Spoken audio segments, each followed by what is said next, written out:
오늘 오후 3시입니다. 오늘 오후 3시에 뭐가 있느냐? 기사 같이 보시죠. 윤내란 오늘 1심 선고가 오늘 오후 3시에 있다라는 거죠. 계엄 443일 만에 드디어 첫 번째 1심 선고가 나온다라는 건데 지난 결심 공판에서 특검 이 사형을 구형을 했었습니다. 그때 얘기 잠깐 들어보고 오실까요? 전두환, 노태우 두 전직 대통령을 무기징역 등으로 단죄하면서 우리 국민은 다시는 비상계엄을 수단으로 한 친위 쿠데타가 일어나지 않을 것으로 생각했고, 하지만 전두환, 노태우 세력 단죄의 역사가 있음에도 비상계엄을 수단으로 내란을 획책한 피고인을 비롯한 공직 엘리트들의 행태를 통해 국민은 비극적 역사가 반복되지 않도록 다시금 전두환, 노태우 세력에 대한 단죄보다 더 엄정한 단죄가 필요함을 실감하게 되었습니다. 따라서 법정형 중 최저형으로 형을 정함은 마땅하지 않습니다. 법정형 중 최저형이 아닌 형은 사형밖에 없습니다. 이에 피고인 윤석열에게 사형을 구형합니다. 경찰이나 군이요, 나하고 뭐 내가 옛날 무슨 하나회도 아니고 친위 쿠데타를 이렇게 하는 거 보셨습니까? 여러분들 그 신군부가 하는 그거 뭐 영화 보셨죠? 거기서 이런 식으로 합니까? 그러니까 이런 바보가 어떻게 친위 쿠데타를 합니까? 친위 쿠데타 할 정도 되면은 눈치가 빨라야죠. 어느 방송인은 총알 없는 빈총 들고 하는 내란 보셨습니까? 라고 말했습니다. 이 사건 공소장은 객관적 사실과 기본적인 법 상식에 맞지 않는 망상과 소설입니다. 탄핵 반대 여론이 높아지고 국민들이 또 국가의 위기 상황에 대해서 계몽됐다면서 응원해 주는 걸 보고 아, 내가 울린 비상벨이 그래도 효과가 있구나. 네, 박옥수 특검은 이 사형을 구형을 했고요. 윤석열 전 대통령은 아유 무슨 얘기입니까? 나 같은 바보가 내가 어떻게 쿠데타를 하면 이게 무슨 친위 쿠데타입니까? 라고 최후 진술에서도 얘기를 했었죠. 그래서 중앙일보 제목 윤석열 사형 면할까입니다. 무기징역 아니면 사형이다라는 얘기인 건데 이 구형 자체는 사형이에요. 그러면은 이 무기징역으로 감형될 것이냐 아니면 그대로 사형이 선고가 될 것이냐. 최수영 의원님 네. 어떻게 전망하십니까?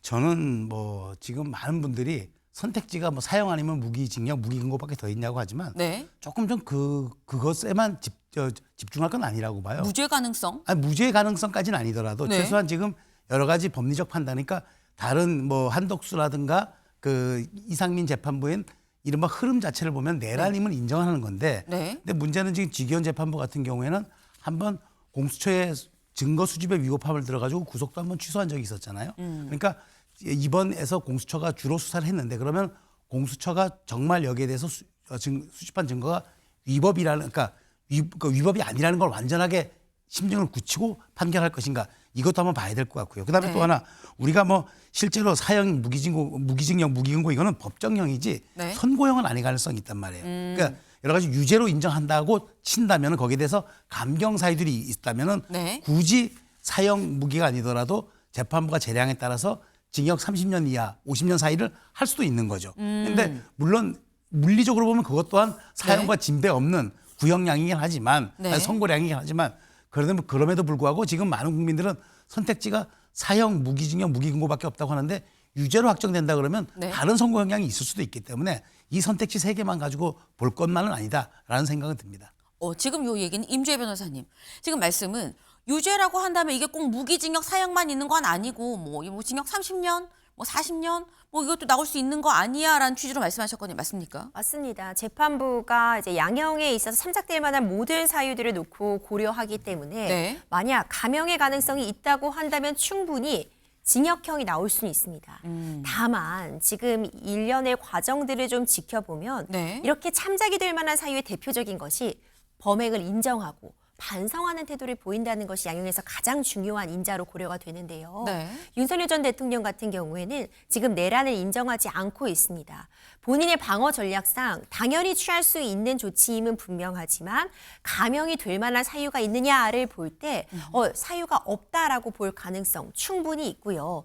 다만 실제로 이 비상계엄으로 인해 실질적인 피해자가 발생하지 않았다거나 굉장히 짧은 시간 동안만 이루어졌다는 점이 감안은 충분히 될 것 같은데 그렇더라도 이전에 한덕수 전 총리와 이상민 전 장관의 재판을 감안해 봤을 때 네. 무기징역과 다름없는 수준의 징역형이 나올 가능성이 높지 않나 생각이 됩니다. 이미 윤석열 전 대통령은 상당히 좀 노령이기 때문에 만약에 뭐 30년, 40년이 나온다고 한다면 사실상 무기징역이나 다름없는 것과 마찬가지다. 다만 이렇게 된다 그러면 나중에 뭐 항소심 그리고 3심 대법원으로 가면서 어느 이 30년이라고 하면 뭐 예를 들어 더 이 감형이 될 수 있는 여지는 있을 수 있겠죠. 다만 꼭 무기징역, 사형 여기에만 국한해서 볼 건 아니다라는 건데 일단 내란이 인정이 돼야 유죄여야 그다음에 형량을 또 얘기할 수 있는 거죠. 근데 앞선 재판들을 보면 글쎄 오늘 내란 인정은 당연한 거 아니야라는 얘기들이 나옵니다. 왜? 앞선 재판들 재판부에서 이렇게 얘기했었거든요. 잠깐 들어보시죠. 12.3 내란은 국민이 선출한 권력자인 윤석열 전 대통령과 그 추종 세력에 의한 것으로서 성격상 위로부터의 내란에 해당하는데 이러한 형태의 내란은 이른바 친위 구테타라고도 불립니다. 12.3 내란은 이러한 위로부터의 내란에 해당되는 점에서 그 위험성의 정도가 아래로부터의 내란과 비교할 수 없습니다. 윤석열, 김용현 등은 국헌을 문란하게 할 목적으로 다수인이 결합하여 유영력을 행사하고 해악을 고지함으로써 한 지방의 평온을 해할 정도의 위력이 있는 폭동, 즉 내란 행위를 일으켰다고 판단된다. 윤석열, 김용현 등의 내란 집단이 내란 행위에 있어 그 중요한 임무에 종사하였다고 판단됩니다. 네, 지금 한덕수 전 총리 때 재판부 이진관 부장판사 그리고 이상민 전 장관의 재판부 지금 얘기를 다 들어봤어요. 근데 다들 얘기를 하는 게 내란이 맞다. 그리고 이제 한덕수 전 총리 재판부 이진관 부장판사의 경우는 친위 쿠데타다라고도 명확하게 또 얘기를 하기도 했었습니다. 그 다 지금 앞선 재판부들에서 이건 내란이 맞습니다라고 얘기를 했기 때문에 글쎄 아마도 오늘 재판부에서도 내란이다라고 보지 않겠느냐라는 건데 근데 박창환 교수님 그렇다고 뭐 내란이면 사형입니다라고도 이게 뭐 딱 규정된 건 아니거든요. 오늘 어떻게 전망하십니까? 저는 오늘 형량 유무죄를 떠나서 유무죄도 네. 마찬가지로 중요하고요. 그런데 네. 뭐 많은 국민들처럼 저도 방송을 통해서 무력으로 국헌 문란이 일어나는 장면을 봤습니다. 그렇기 때문에 앞서서 내란 주요 종사자들에 대해서 내란죄에 대한 유죄 선고가 있었던 거라고 저는 믿고 있고요. 그런 유죄 선고는 이어질 거다라고 봅니다. 자, 그리고 두 번째로 형량의 중요성에 대해서는 논란이 새로운 시작점이 돼서는 안 된다. 그래서 형량이 중요하다고 봅니다. 지금 이제까지 지난 443일 동안 대한민국의 국론이 갈리고 갈등이 있었던 것의 핵심은 네. 소위 계몽령 주장 때문이었어요. 자, 이 계몽령이 또다시 형량 감형의 사유가 된다 그러면 앞으로 두고두고 이런 비슷한 일들이 발생할 수밖에 없는 하나의 빌미를 주게 됩니다. 저는 그런 점에서 다시는 계몽령과 같은 그런 허황된, 즉 무력을 사용했고 국헌문란이 일어났음에도 불구하고 사상자가 없다는 이유로 2시간이었다는 이유로 형량이 감형된다면 앞으로 얼마나 또 유사한 일이 많이 일어나겠습니까? 그런 점에서 이런 논란이 다시 재발하지 않도록 상징적인 의미의 그런 선고가 꼭 필요하다. 저는 그런 점에서 뭐 반성과 사과가 없는 건 둘째 치더라도 재발 방지를 위한 차원에서라도 저는 무기징역 이상의 형이 선고가 돼야 된다. 안 그렇다면 대한민국은 또다시 혼란에 빠질 수 있다. 이렇게 봅니다. 네. 유죄가 나올 거라고 나는 믿는다. 그런데 중요한 건 형량도 사실 중요하다. 왜냐하면 이게 또 다른 논란의 시작이 될 수 있다는 거 아니겠느냐라고 말씀하셨는데 사실 그동안 야권에서는 아니 이거 봐라. 지금 이 변호인단이 지금 재판부를 좀 만만하게 여기고 있는 거 아니냐라는 얘기가 나왔었어요. 왜? 지기현 재판부가 좀 물렁한 것 같은데 라는 취지의 얘기들이 나왔었습니다. 지기현 재판부의 당시 목소리 잠깐 들어보고 오실까요? 우리가 검사장한테 주는 의무가 있습니까? 예, 그리고 이하상 변호사님, 아유, 맞아. 재판도 끝나가는 마당에 뭐 이렇게 또 그러니까요. 그정도 기다린 거 갖고 저렇게. 이하산 변호사님 저희 하루 동안 안 이거 가지고 한 겁니다. 오셨으면. 하루 동안 이렇게 하는 게 불가능적인데요. 그러니까 근데 프로랑 아마추어 차이는 프로니까 하는 건데요. 프로는 근데 징징대지 않습니다. 임용현 피고인 쪽에서 전반적인 얘기를 겹치는 부분을 좀 쫙 하고 계시거든요. 의미 없는 내용을 쭉 읽고 있다라는 식으로도 저는 읽혀졌고, 저 불쾌하셨으면 너무 죄송합니다. 100% 제 잘못입니다. 저 입이 10개라도 드릴 말씀이 없고 지금 기관 입장에서 저 교도관들도 다 지금 식사도 하시러 가셔야 되고 하는데 일단 빨리 물어볼 거 물어보시고 빨리 정리를 하죠. 저 법조교님들 뭐 맛있는 거 한번 쏘든지 한번 해야지. 너무 늦은 시간까지. 원래는 제가 이틀 말씀드리려고 했는데 아유 우리 변호사님들 저 간절한 눈빛에 저 그냥 마음이 약해져서 11월 17일 그날 하루 더 하도록 하겠습니다. 네. 사실 약간 뭔가 이렇게 좀 진행자 같은 느낌이 있었다라는 얘기가 계속 여권에서는 얘기가 많았어요. 그래서 이게 맞는 거냐, 이렇게 하면 되느냐라는 이런 비판의 목소리가 좀 있었는데, 그러다 보니까 임 변호사님 지금 말씀은 아니 뭐 계엄으로 인해서 어쨌거나 피해자가 없었고 다친 사람이 없었고 그리고 뭐 시간도 짧았다, 이걸로 해서 감형이 되는 것 자체가 좀 문제 아니겠느냐라고 말씀하셨거든요. 어떻게 전망하십니까? 감형으로 들어갈까요? 그렇죠. 사실 재판부가 재판을 어떻게 진행하느냐는 재량권이 굉장히 넓게 부여되어 있습니다. 네. 재판장님별로 스타일이 다 다르세요. 굉장히 엄격하게 진행하셔서 변호인 입장에서 말 한마디 건네기가 좀 어려운 분도 네. 있고 직위원 재판부처럼 조금 편안하게 진행하는 스타일도 있기 때문에 단순히 재판 진행 스타일을 놓고 감형을 해주실 것이다, 안 할 것이다 단정할 수는 없을 것 같습니다. 다만 이번 재판은 좀 변수가 있는 게 전 한덕수 전 총리에 대한 1심 선고 결과가 변수가 될 수 있다고 봅니다. 네. 한덕수 전 총리에게 징역 23년이 선고가 됐습니다. 그쵸. 비록 1심이긴 하지만 이상민 전 장관의 7경과 비교했을 때 상당히 높은 형이 선고가 됐고요. 사실상 무기징역에 해당한다고도 볼 수 있어요. 그렇죠. 이 고령의 나이를 감안하면 사실상 무기징역이라고 볼 수 있습니다. 이 내란의 우두머리인지 내란의 주요 임무를 종사했는지 아니면 단순히 방조한 정도인지에 따라서 피고인별로 형량에 반드시 차등을 주어야 되는데 이미 한덕수 전 총리에게 23년이 비록 1심이지만 선고가 됐다면 아하. 그보다 김용현 전 장관에게는 더 높은 형이 선고되는 것이 합리적이다, 형평성에 맞다라고 볼 수 있고요. 네. 그러면 또 윤석열 전 대통령에게 김용현 전 장관보다 더 높은 책임을 물어야 되는 것이 지위로 보더라도 최종적인 결정권자였다는 점을 보더라도 맞기 때문에 그 부분을 감안하면 직위원 재판부가 감형 카드를 꺼내들기가 또 쉽지는 않다라는 분석도 가능합니다. 아하. 지금 말씀처럼 사실 이번 내란 혐의를 받고 있는 피고인이 한두 명이 아니죠. 오늘 오후 3시에 나오는 피고인도 윤석열 전 대통령 한 명이 아닙니다. 8명이나 돼요. 여기 같이 볼까요? 지금 보면 오늘 오후 3시에 1심 선고가 나온 사람 윤석열, 김용현, 노상원, 조지호, 김복식 등등등 8명이다라는 거죠. 그런데 지금 현재 윤석열 전 대통령은 사형이 구형이 됐고요.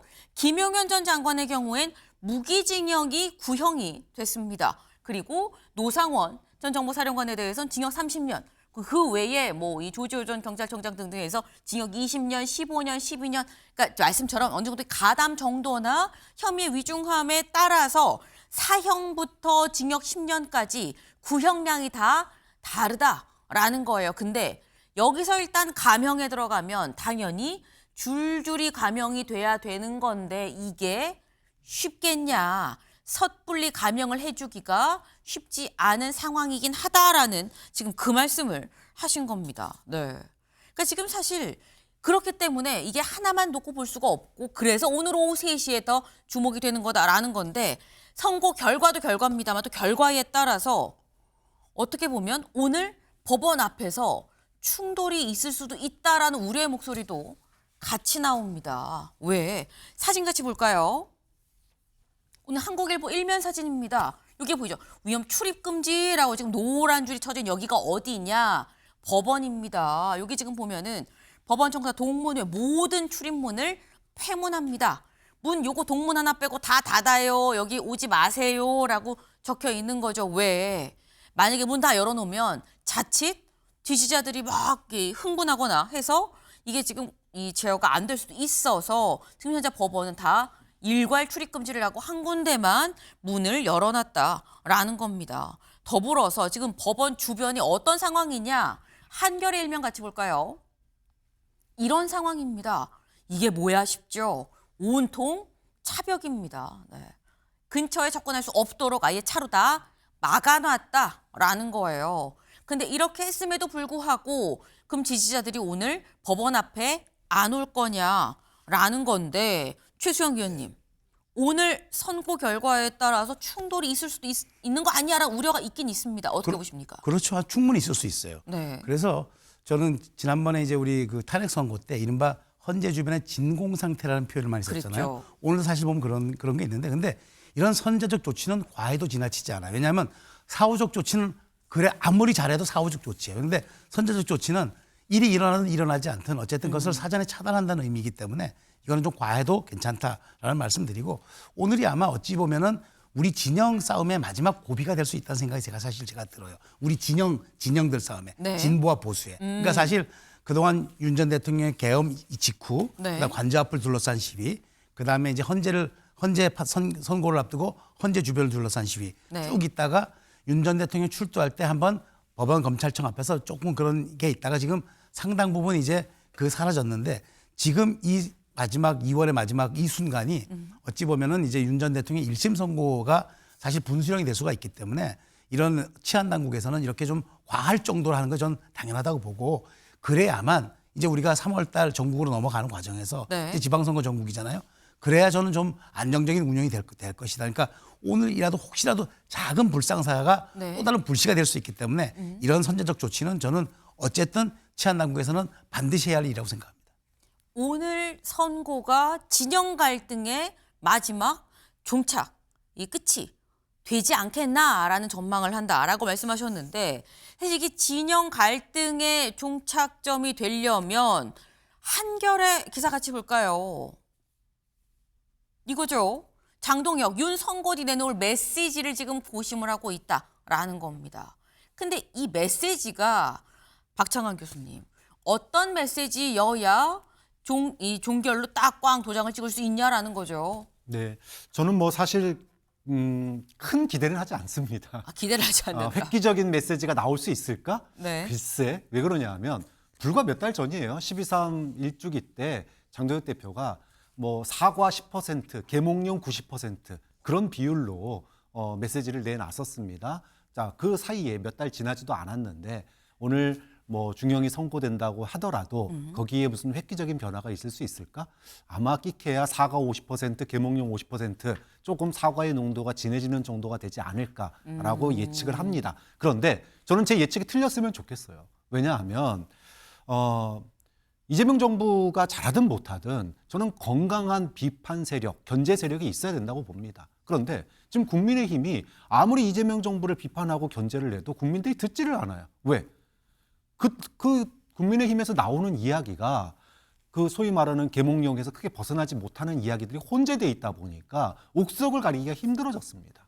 그런 점에서 내 전망이 틀려도 좋으니 오늘 선고가 나온 이후에 장동혁 대표 또 국민의힘이 그냥 형식적인 사과가 아니라 진정 어린 무엇을 어떻게 왜 그리고 앞으로 어떻게 할 건지까지 네. 좀 정말로 내란 세력과의 어떻게 선긋기를 할 건지 명확하게 좀 밝혀줬으면 좋겠다. 그렇지 않다면 뭐 다가오는 지방선거는 고사하고 과연 이 나라의 보수의 씨앗이 남아나기는 하겠느냐. 좀 그런 점에서 굉장히 우려스러운 대목입니다. 단순히 장동혁 대표의 개인적인 어떤 뭐 정치의 어떤 그 향방 네. 이런 걸 떠나서 또 국민의힘의 향방을 떠나서 대한민국의 건강한 견제와 비판 또는 대화와 토론이 이루어지기 위해서는 오늘 선고에 대한 국민의힘의 진정 어린 메시지가 나와야 된다. 그래야지 국가가 발전할 수 있다고 봅니다.